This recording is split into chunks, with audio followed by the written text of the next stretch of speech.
लिंबू कापून त्यावर सेंदेव घालून चोखल्याने अजीर्ण नाहीसे होते. पिकलेल्या लिंबाचा रस काढावा, त्यात साखरेचा पाक घालून सरबत करून बाटलीमध्ये भरून ठेवावे. हे सरबत पाण्यात घालून प्यायल्याने उष्णतेचे विकार, अपचन, बेचैनी, उमासे येणे, मंदाग्नी, उलटी, रक्तविकार, पित्तप्रकोप यावर फायदा होतो. लिंबाचा रस आंबट असला तरी त्यामुळे रक्तातील आंबटपणा दूर होतो.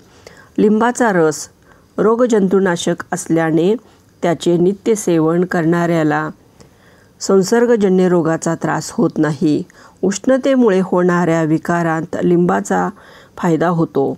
तहान लागणे, कंठशोष यामध्ये लिंबाच्या रसाचा फायदा होतो. पावसाळ्यात अरुची, ताप, उलटी, अजीर्ण यासारख्या रोगांमध्ये लिंबाचा फायदा होतो. पित्तविकाराचा त्रास झाल्यास लिंबापासून घेतलेला मुरब्बा खाणे फायदेशीर ठरते. तोंडाला चव नसणे, अपचन आदी त्रास झाला असता लिंबाच्या रसात साखर, लवंग्याचे चूर्ण, मिरेपूड घालून सरबत प्यावे. अपचनामुळे उलटी, आंबट ढेकर, पोट फुगणे आदी विकार झाल्यास लिंबाच्या फोडींवर सुंठपूड व सेंदव घालून विस्तवावर ठेवून त्या चांगल्या खदखदल्या की त्याचा रस चोखून खावा, फायदा होतो.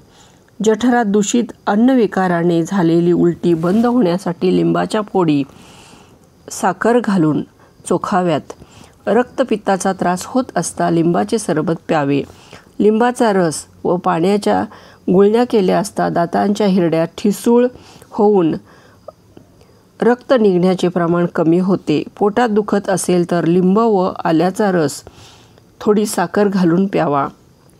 लिंबू व कांद्याचा रस थंड पाण्यातून घेतल्यास अपचनामुळे होणारा अतिसार बरा होतो. लिंबाचा रस गरम पाण्यातून रोज रात्री झोपण्यापूर्वी घेतल्याने सर्दी बरी होते. अर्धा चमचा लिंबाच्या रसात मध घालून चाटल्यास तीव्र खोकला व दम्याचा जोर कमी होतो.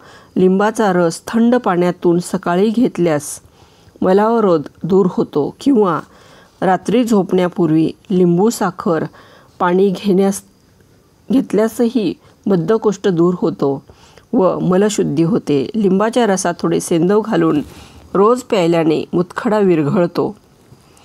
सुक्या लिंबाची राख करून ती मधामधून घेतल्यास उचकी बंद होते.